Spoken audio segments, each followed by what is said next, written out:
This morning, President Jimmy Carter is lying in state in the U.S. Capitol Rotunda.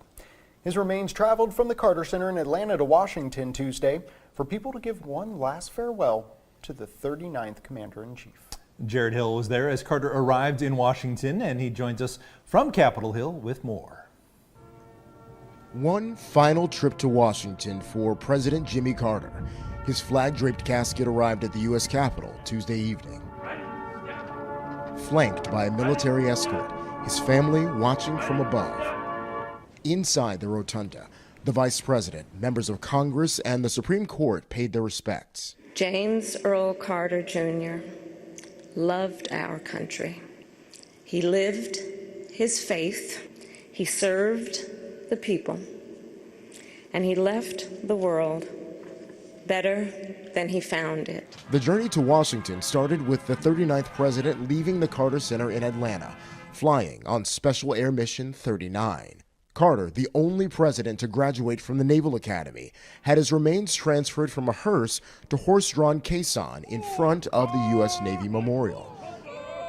The procession, with his family walking behind, a nod to 1977, where Carter started the tradition of presidents walking during their inaugural parade. This day, crowds braved D.C.'s freezing temperatures for one final look. A very moral person, a very trustworthy person, and I think within my lifetime, a unique president.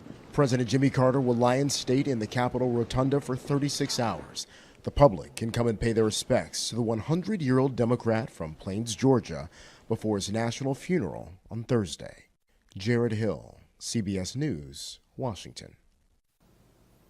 The loss of former President Jimmy Carter has caused Americans to look back on his life and his legacy. The 39th president is credited with many accomplishments, but his presidency was also not without controversy. Joining us to talk about the legacy, political science professor Scott LaDeur from North Central Michigan College. Hi, Scott. Good morning to you. Good morning to both of you. Thanks for being with us. Let's start with really the roots of Jimmy Carter in the Deep South, growing up from a rural town. Talk to us maybe about how you think that background really shaped his views. He gets a lot of credit for a lot of things that I think you can trace back to where he comes from. Yeah, I think that Jimmy Carter's background, maybe we can identify two main themes that come from his background. And so one is his religious faith. Southern Baptist, growing up in the Baptist church, really shaped and helped define some of his priorities as a politician, as governor of Georgia, but then later as president of the United States. And I think the other thing that is important about his background is that he lived in kind of southeastern Georgia in a community that had African Americans and whites as well. And from that background, he took a very progressive view of civil rights and the civil rights movement, so that later when he becomes governor and then later as president, you see that belief in racial equality and justice for African Americans and minorities be very prominent in his presidency as well. So I think those two themes from his childhood and growing up in where he did really helped kind of pull some threads through the rest of his life. Now, once he kind of moved away from his roots in Georgia, he's uniquely the only president who graduated from the U.S. Naval Academy. Do you feel, Scott, that that mixture of his roots and diversity in Georgia, then going on to the Naval Academy, do you think these two combined to make him into the representative and man that he was? Yeah, I mean, Carter was not afraid to play up his background as, the Georgia peanut farmer and kind of the small town guy. And I think people took away from that mistakenly that he was kind of just of average intelligence. Carter was incredibly bright. You don't get into the Naval Academy without being bright. You don't move into the nuclear submarine wing of the U.S. Navy unless you're really bright. And so he had a mind that was very quick. He would read voluminously. There were multiple testaments about his presidency, about how when dealing with a policy issue, he would seek to read everything about it and become the most knowledgeable person about it.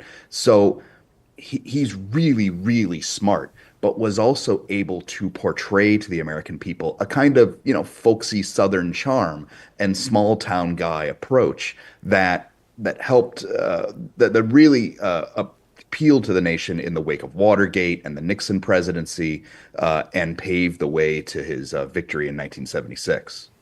Scott, I want to make sure we get to Watergate and some of the controversy, but first let's jump into, as quickly as you can, the successes that Carter experienced. He's credited with the nation's first energy policy, the Camp David Accords, the Panama Canal treaties. Both of those two are obviously very timely again in our history right now.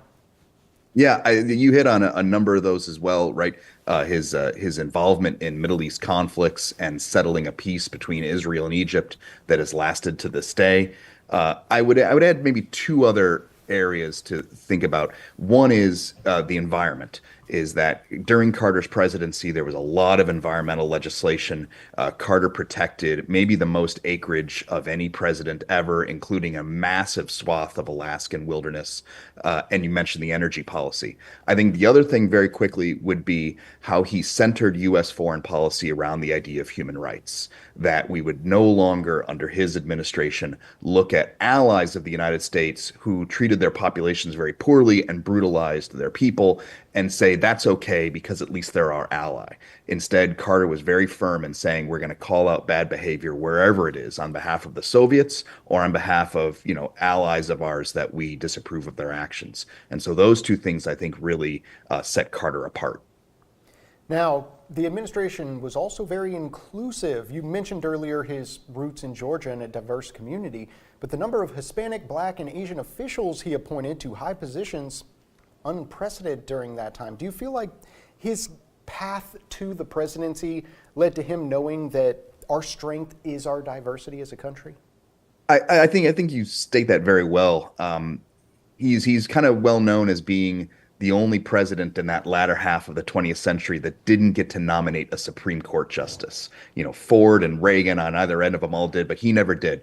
But in looking back at maybe his judicial nominees, which is, again, kind of a legacy because they serve for life, you see, first of all, you see so many women. Ruth Bader Ginsburg, who was a Supreme Court justice nominated by Bill Clinton, was first made a federal appeals court judge by Jimmy Carter. African Americans, Hispanics, Native Americans, he nominated more judges.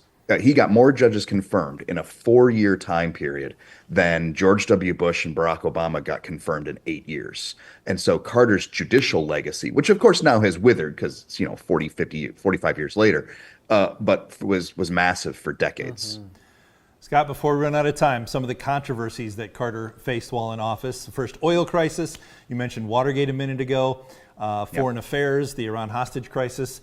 Touch on those for us if you could. Yeah, and some of those of maybe Carter's making, other of those not of his making. I mean, Nixon and Ford all dealt with the inflation and oil shocks of the 70s. They only really abate in the 80s as a result of different geopolitical, climates. And so Carter often had that hung around his neck. It caused his, loss in 1980 to Ronald Reagan. And for years and years and years, he was kind of viewed as this failure because of his inability to solve and make these problems kind of disappear. But in the decades that have followed, especially since the turn of the 20th century, a reappraisal of Carter's presidency has been much more positive. And this is true for many presidents. Harry Truman, John Adams, they've all had these kind of reappraisals. But many focus more on the successes now than on the failures. Now, speaking of which, that change in the narrative of President Carter's presidency, is it because younger generations are looking back on his presidency and being like, hey, wait, those were actually good decisions? How is that happening? How does that shift over a 20-year period? Yeah, in my view, he's the forerunner of maybe like the modern Democratic Party, right? I mean, I can't help but look at Jimmy Carter and see a forerunner of Bill Clinton, Southern white governor, someone who is socially fairly progressive in the way that Bill Clinton was, fiscally a little more conservative. Carter probably a little more fiscally conservative than Clinton was, but I see this kind of Clinton-Obama synthesis that comes from the Carter years in his priorities and in his language. And as always happens, historians kind of reassess the further we get away. But I think because you can see so many of those threads come through in the emphasis on human rights, the environment, Clinton's deep involvement in Middle East policy and Middle East peacemaking has its roots back in the Carter administration. And so the further you get away from it, the more you see how Carter's actions had deeper roots and caused future presidents to follow more in his path. And then that yields a little bit more of a reassessment of, maybe this was more significant than we thought. Well, Scott, we always appreciate your insight and your comments, and really appreciate you giving us some more of that insight about the political life of the 39th President, Jimmy Carter. Scott LaDeur from NCMC, thanks for being with us. My pleasure. Thank you. Thanks so much.